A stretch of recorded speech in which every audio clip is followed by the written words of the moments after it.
गांव में जगदीश नाम का एक भोला किसान था जो अपनी बेवकूफ़ी से हर बार अपनी फसल बर्बाद कर देता था। बारिश के मौसम में धान की जगह तरबूज की खेती करता। अरे सुनते हो, क्या तुम्हें कभी अक्ल आएगी या नहीं? अरे अब क्या हो गया भाई, काहे चिल्ला रही हो? चिल्लाऊं नहीं तो क्या करूं? इस बारिश में जब सब लोग धान की खेती करते हैं, तुम तरबूज की खेती कर रहे हो। देखो, हमने सोच समझकर ही तरबूज बोया है। सोच समझकर बोया है? सुनो तो जरा, क्या सोचा था तुमने? हाँ, अब सुनो। बात ये है कि सब लोग जब धान की खेती कर रहे हैं तो ऐसे में तरबूज कम मिलेगा। तो हमने क्या सोचा कि अगर हम तरबूज लगाएंगे तो बढ़िया मुनाफा हो जाएगा। हाँ। तुम्हारा दिमाग खराब है क्या? बारिश में कभी तरबूज होता है? क्या बात कर रही हो? बारिश में तरबूज नहीं होता है क्या? अब मैं क्या कहूँ, तुम तो सब जानकर ही खेती करते हो ना।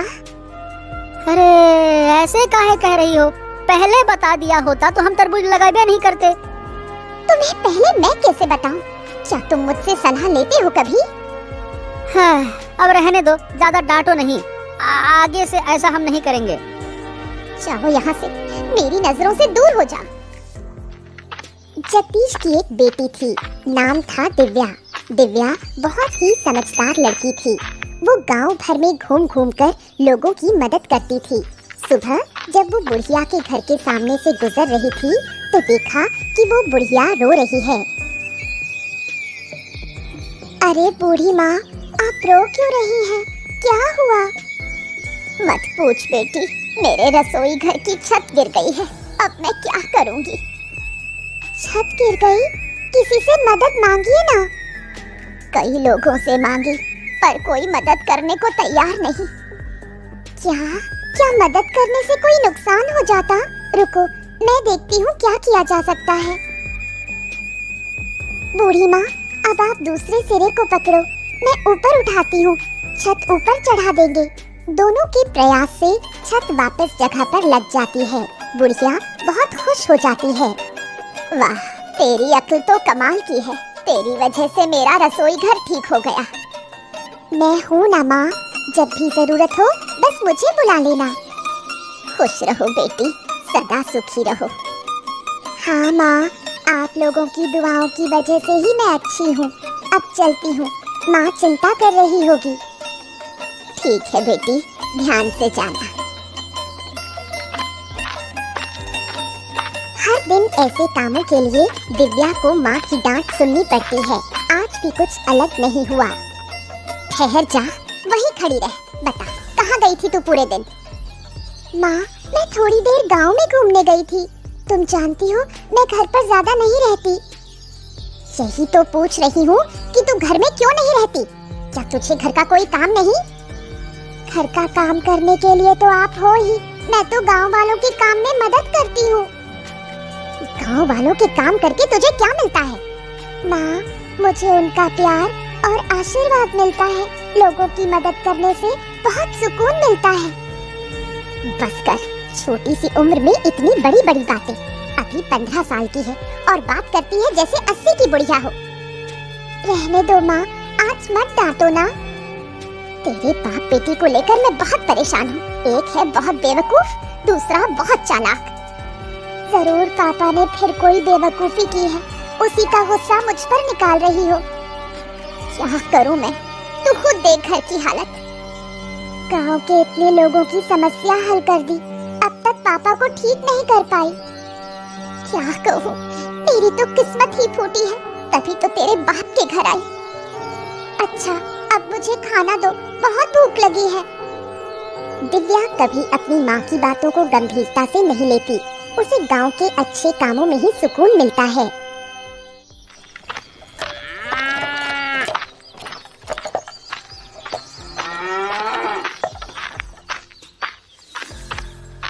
सुबह चंद्रकांत बाबू ने बुढ़िया को बुलाया, लेकिन वो नहीं आ पाई। इस बात को लेकर वो चिंतित थे।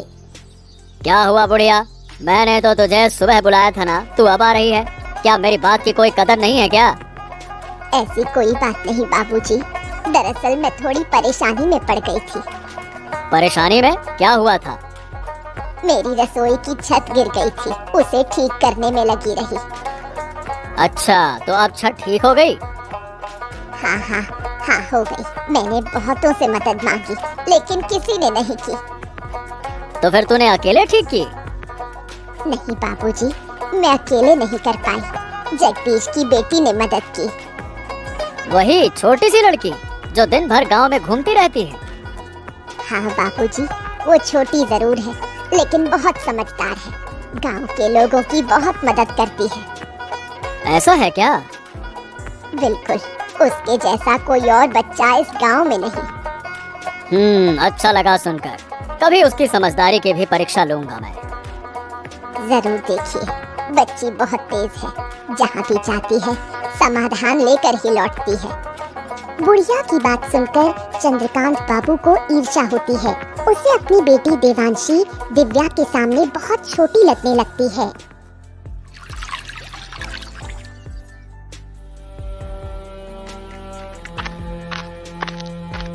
सुनो बेटी, तो जगदीश की उस छोटी लड़की को जानती है? किसकी बात कर रहे हो? उस दिव्या की?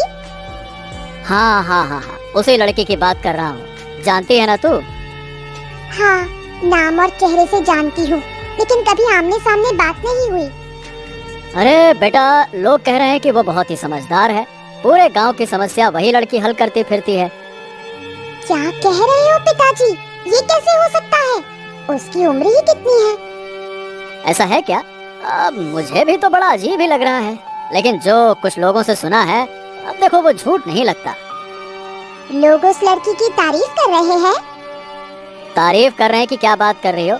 ऐसा लग रहा है जैसे उसके गुणों का बखान कर रहे हैं। मैं भी देखना चाहती हूँ कि वो कितनी होशियार है। अब गरीब घर में जन्मी है, उसमें भला इतनी अकल आ कहाँ से गई? अगर वो मुझसे ज्यादा समझदार निकली तो उसे इस गांव में नहीं रहने दूंगी। इस गांव की सबसे समझदार लड़की सिर्फ मैं ही रहूंगी। ठीक है बेटे, अब देखो तुम गुस्सा मत करो। मैं देखता हूँ क्या किया जा सकता है। चंद्रकांत बाबू सोच में पड़ जाते हैं, कैसे दिव्या को इस गांव से बाहर निकाला जाए। 2 दिन बाद की बात है। देवांशी गांव में घूमते हुए तालाब के किनारे दिव्या को खड़ा देखती है। उसके मन में एक शैतानी योजना आती है। अरे तुम दिव्या हो ना, जगदीश काका की बेटी? हाँ, मेरे पापा का नाम जगदीश है।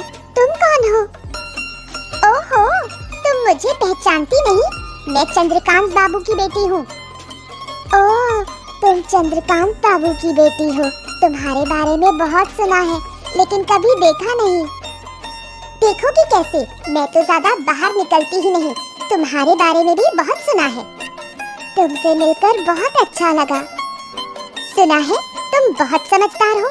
चलो बैठकर थोड़ी बात करते हैं। देवांशी दिव्या को तालाब के किनारे बैठने के लिए कहती है, फिर उसे धक्का देकर पानी में गिरा देती है और खुद नकली कोशिश करती है उसे बचाने की। उसके चेहरे पर शैतानी मुस्कान होती है। कोई है? मुझे बचाओ, मैं डूब रही हूँ। अरे तुम गिर गई, कैसे? मुझे तो तैरना नहीं आता। दिव्या हाथ पांव मारती है और एक पेड़ की डाली पकड़कर खुद को बाहर निकालती है। तुम ठीक तो हो ना? हाँ, मैं ठीक हूँ। अब मैं घर जा रही हूँ। इस घटना के कुछ दिन बाद जगदीश और चंद्रकांत बाबू के बीच विवाद हो जाता है।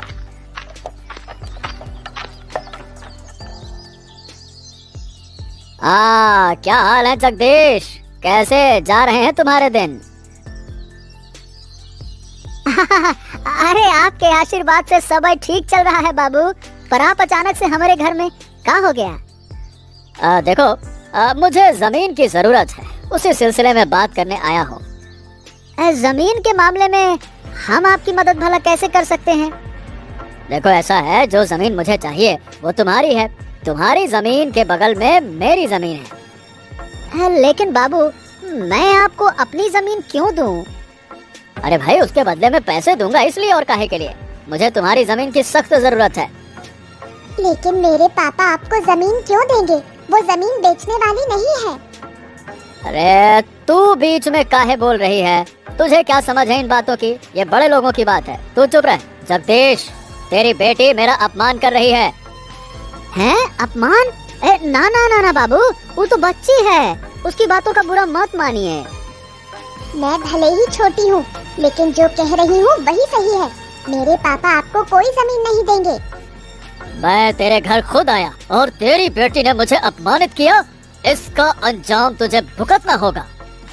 अरे बाबू बाबू, जगदीश बाबू, आप नाराज मत होइए। देखिए देखिए देखिए, मेरी बात तो सुनिए, सुनिए तो। इतना अपमान सहकर मैं यहाँ खड़ा रहूं? तुम्हारी बात सुनो, मैं तुम लोगों को सबक सिखा कर रहूंगा। हाँ? चंद्रकांत बाबू के मन में दिव्या के खिलाफ बदला लेने की भावना जाग उठती है। तेरी वजह से चंद्रकांत बाबू को अपमान सहना पड़ा। मेरी बेटी ने ऐसा क्या गलत कहा? उसने तो सही बात ही कही। सही बात? अरे अकल के अंधों, अगर मैं जमीन दे देता तो कुछ पैसे मिल जाते, घर अच्छे से चलता। अब क्या जमीन का क्या करेंगे? चाटेंगे?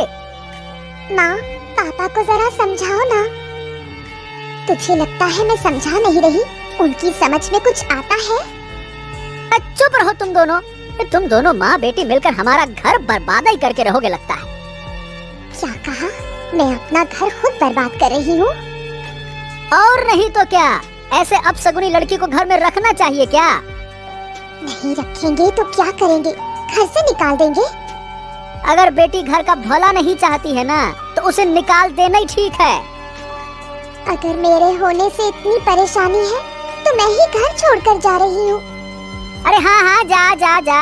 वैसे भी तुझसे कोई काम वाम तो होता नहीं है, बस मुंह चलाती है पटर पटर पटर। अरे जा जा, चली जाएगी तो अच्छा ही रहेगा, जा। जगदीश की बातों से दुखी होकर दिव्या गांव छोड़ने का फैसला करती है। बेटी के जाने का दृश्य आरती सहन नहीं कर पाती। वो चुपचाप आंसू बहाती है।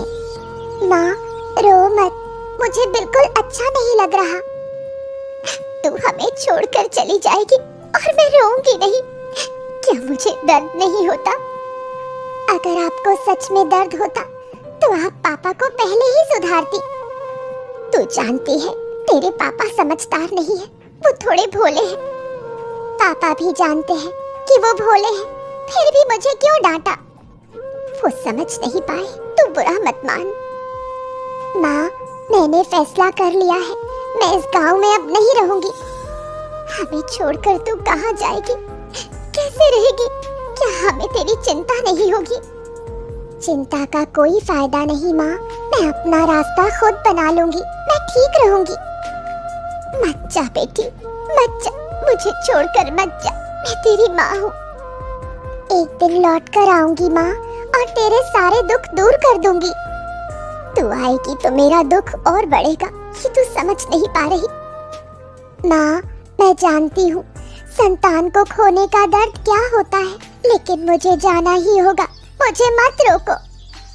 सुन बेटी, मत जा, लौटा।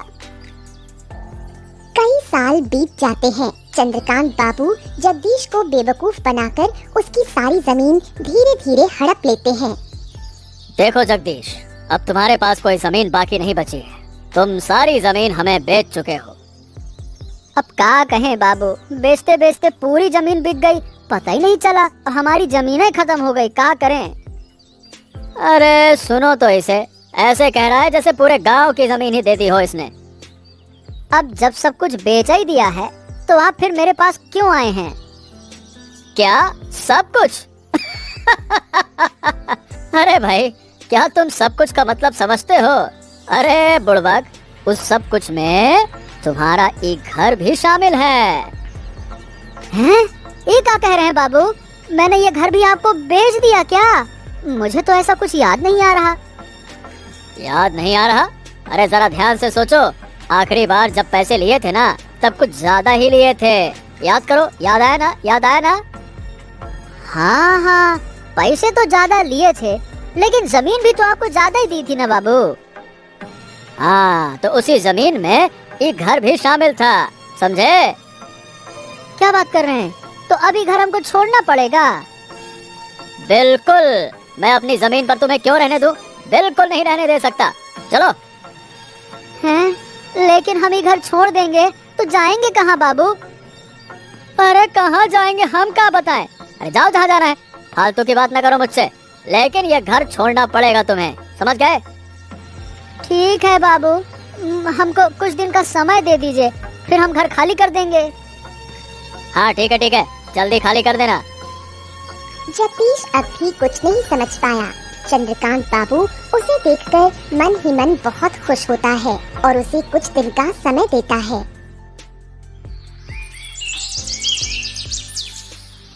जगदीश गहरी सोच में पड़ जाता है। उनका अंतिम सहारा भी अब खत्म हो चुका है। मैंने तुम्हें बार बार कहा था उस चंद्रकांत बाबू के साथ मत घूमो, लेकिन तुमने मेरी एक भी बात नहीं मानी। अरे हमको क्या पता था?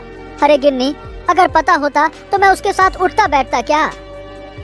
तुमने नहीं समझा, ये ठीक है, लेकिन जब जब मैंने समझाने की कोशिश की तुमने मुझे ही चुप करा दिया। अरे हमको कभी अंदाजा ही नहीं था कि हमारे साथ ऐसा हो जाएगा। तुम्हारी वजह से मैंने अपनी बेटी को खो दिया।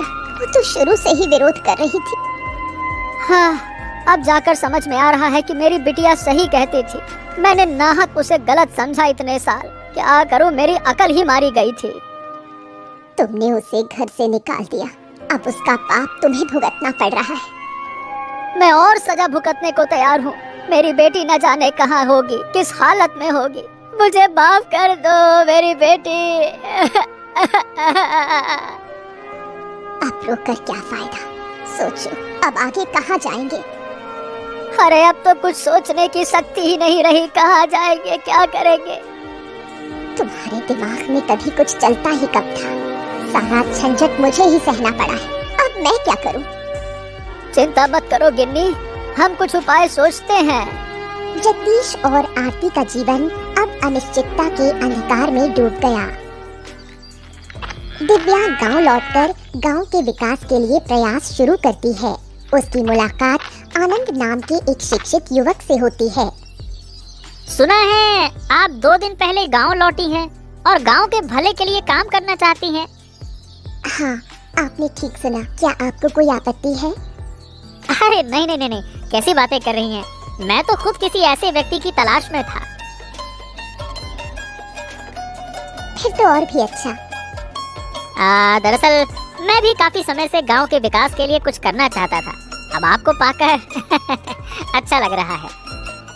अब मेरे पास एक साथी है, आपके साथ मिलकर मैं और भी अच्छा काम कर पाऊंगी। हाँ, जी हाँ, मैं भी तो यही कहना चाहता था। आप तो काफी समझदार हैं। तो आपने गांव के लिए क्या योजना बनाई है? वैसे मैंने अभी तक कुछ तय नहीं किया है, पर सोच रहा था कि अनपढ़ किसानों को कृषि के बारे में जागरूक किया जाए। हाँ, ये तो बहुत अच्छा विचार है। मैं भी कुछ ऐसा ही सोच रही थी। क्यों ना गांव के शिक्षित लोगों को साथ लेकर एक संस्था बनाई जाए। अरे ये तो और भी अच्छा होगा। इससे हम किसानों को और अच्छे से समझा पाएंगे और हमारी संस्था भी आगे बढ़ेगी। तो फिर मैं गांव के शिक्षित लोगों को इकट्ठा करता हूँ फिर। हाँ, जरूर कीजिए। उसके बाद मुझसे संपर्क कीजिए, मैं संस्था की शुरुआत करती हूँ। कई साल बाद जब चंद्रकांत बाबू को दिव्या की वापसी की खबर मिलती है, वो बदले की आग में जल उठता है। अजय, गांव पर ठीक से नजर रख रहा है ना? हाँ बाबू, सब ठीक से देख रहा हूँ। फिर भी तू मुझे ये नहीं बता पाया कि जगदीश की बेटी गांव में संस्था बना रही है। खबर तो मेरे पास भी थी बाबू, सोचा था कि आज ही आपको बताऊंगा। अरे नालायक, इतनी देर कर दी, तब तक तो गांव वाले शिक्षित हो जाएंगे। अरे बाबू, ऐसा थोड़ी ना होगा। क्यों नहीं होगा? अरे वो लड़की बहुत चालाक है, बचपन से चालाक है, मैं जानता हूँ उसे। अगर उसने किसानों को समझा दिया तो हमारा धंधा चौपट हो जाएगा। अच्छा, तो अब हमें क्या करना चाहिए? उस लड़की को सबक सिखाना होगा। लेकिन कैसे? अरे इसीलिए तो तुझे बुलाया है। अब सोच और कोई ठोस योजना बना, कैसे कैसे कर रहा है। चलिए तो एक काम करते हैं, उसके संस्था को तहस नहस कर देते हैं। हाँ ये ठीक है, लेकिन पहले उसके बाप से मिलना होगा। देखना होगा कि वो कुछ करता है या फिर नहीं।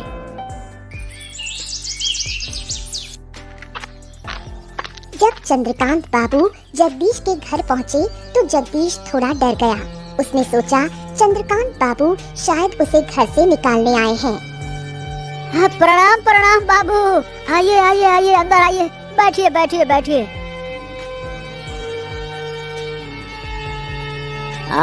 आज तुम्हारे घर में बैठने के लिए नहीं आया हूँ। देखिए, मैंने आपसे कुछ दिन की मोहलत मांगी थी बाबू। हाँ, मैं उस बारे में पता करने भी नहीं आया हूँ। मैं तुम्हारी बेटी के बारे में बात करने आया हूँ। हैं? मेरी बेटी के बारे में? क्यों? मेरी बेटी ने फिर से क्या कर दिया? सुना है कि तुम्हारी बेटी गांव में वापस आ गई है। हाँ, मेरी बेटी वापस तो आ गई है बाबू। सुना है वो गांव के किसानों के लिए अच्छे काम कर रही है। अब देखिए बाबू, इस बारे में हमको कुछ ना पता। मैं यही बताने आया था कि अपनी बेटी को काबू में रखो, नहीं तो अच्छा नहीं होगा। हाँ बाबू, सही बताएं तो वो क्या कर रही है? हमको इस बात का कोई अंदाजा नहीं है। अंदाजा नहीं है तो क्या हो गया? बेटी को काबू में रखने के लिए अंदाजा जरूरी नहीं होता है। तुम कहो और वो मान जाएगी, बस। क्या कहें बाबू, मेरी बेटी ने तो पहले कभी मेरी बात मानी नहीं, तो अब कैसे मानेगी? वो समस्या मेरी नहीं है, तुम उसके बाप हो और वो तुम्हारी बात मानेगी। मुझे बस तुम्हें सूचना देनी थी, मैंने दे दी। लेकिन बाबू, अगर वो गांव के भले के लिए काम कर रही है तो इसमें समस्या क्या है? हमको ये समझ में नहीं आ रहा। अरे क्या कहें, वो जानने से तुम्हें कोई फायदा नहीं है। अगर सीधी बात है कि उसे नहीं रोका तो वो अपनी जान से हाथ धो बैठेगी, बस कह दिया मैंने। अपनी बेटी की बात सुनकर जगदीश अब मन ही मन ठान लेता है कि वो अपनी बेटी को किसी हाल में नुकसान नहीं होने देगा। गांव भर में जगदीश की बेटी की तारीफ सुनकर जगदीश और आरती गर्व महसूस करते हैं। देखा, मैंने कहा था ना कि हमारी बेटी एक दिन अच्छा काम करेगी, गांव के लोग उसे सम्मान देंगे। हाँ, अब तो मैं भी देख रहा हूँ, लेकिन पहले मुझे यकीन नहीं था। तुम्हारे अविश्वास की वजह से ही वो हमें छोड़कर चली गई थी। तुम्हारी बेटी इतनी समझदार है कि हमें छोड़कर भी सफल होकर लौट आई है।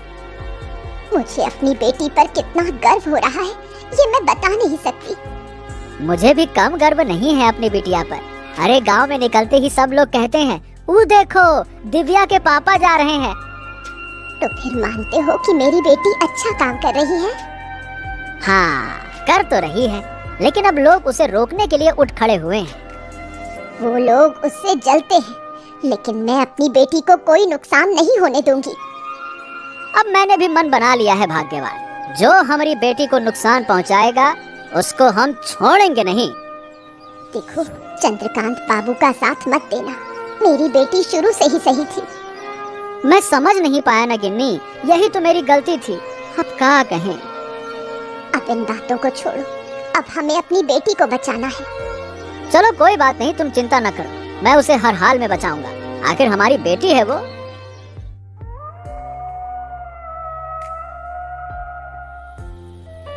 दूसरी ओर चंद्रकांत बाबू और अजय ने चालें चलनी शुरू की। सुन अजय, इस बार योजना मजबूत होनी चाहिए। वो लड़की बहुत चालाक है। सिर्फ चालाक नहीं, वो बहुत होशियार भी है। हम कुछ भी करें वो अपनी समझ से बच निकलती है। इसलिए तो कह रहा हूँ, इस बार सख्त तैयारी होगी। तो फिर बताइए बाबू, क्या किया जाए अब? पहले कुछ लोगों को इकट्ठा करो, फिर उसके संस्था को तोड़ डालो। तो चलिए बाबू, कल ही हमला करते हैं। हाँ, कल ही करना होगा, अब और देर नहीं की जा सकती। अगर गांव वाले बीच में आ गए तो उन्हें गांव से निकालने की धमकी देंगे, कोई और बीच में फिर नहीं आएगा। लेकिन उस लड़की के साथ हमारे गांव का आनंद भी है, उससे थोड़ा डर लगता है, लोग उसे बहुत मानते हैं। अगर आनंद बीच में आया ना तो उसे भी खत्म कर देंगे। ठीक है बाबू, ये हुई ना बात। किसी भी हालत में ये काम रुकना नहीं चाहिए, नहीं तो मैं किसानों की जमीन हथिया नहीं पाऊंगा। सुबह होते ही चंद्रकांत बाबू, अजय और उनके लोग सभा घर पहुंचते हैं, हाथों में डंडे और हथियार। ये क्या बाबू, आप आप लोग यहाँ हथियार लेकर क्यों आए हैं? क्या मकसद है आपका? जो काम तुम लोग कर रहे हो वो गांव के भले के लिए नहीं है। इसे अभी के अभी बंद करो। ये काम गांव के भले के लिए नहीं है, ये आपसे किसने कहा? या फिर ये काम आपके धंधे के लिए खतरा बन गया है? रोज जबान लड़ाती है। अजय, देख क्या रहा है? इस सभा घर को तोड़ डाल। चल। अगर हिम्मत है तो आइए, हम तुम्हारे हाथ तोड़ डालेंगे। अब दिव्या के सामने ढाल बनकर खड़े हो जाते हैं जगदीश। चंद्रकांत बाबू गुस्से में भड़क उठते हैं। खबरदार बाबू, अब तक आपने हमारे परिवार को बहुत नुकसान पहुंचा दिया। अगर आज हमारी बेटी को कुछ हुआ ना तो आपको हम लटा के ऐसा मारेंगे, क्या कहें फिर। छोड़ दो अब उसको, बहुत हो गया। ए जगदीश, तो भूल रहा है कि तेरा घर अब भी मेरी मुट्ठी में है। ए बाबू, घर वर की कोई जरूरत नहीं है, फालतू की धमकी देना नहीं। और हमारी बेटी को कुछ होना नहीं चाहिए। हाँ, तूने अच्छा नहीं किया। अपने आदमियों को पकड़ो और चुपचाप निकल जाओ, नहीं तो आपको कुचलने में एक पल नहीं लगाऊंगा।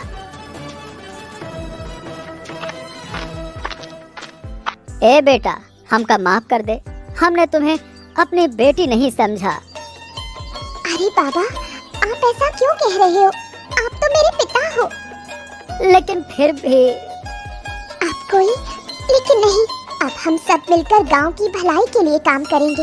इसके बाद दिव्या की अगुवाई में गांव का विकास शुरू होता है। गांव वाले उसकी बहुत तारीफ करते हैं। एक भोला किसान अपनी बुद्धिमान बेटी पर गर्व करता है।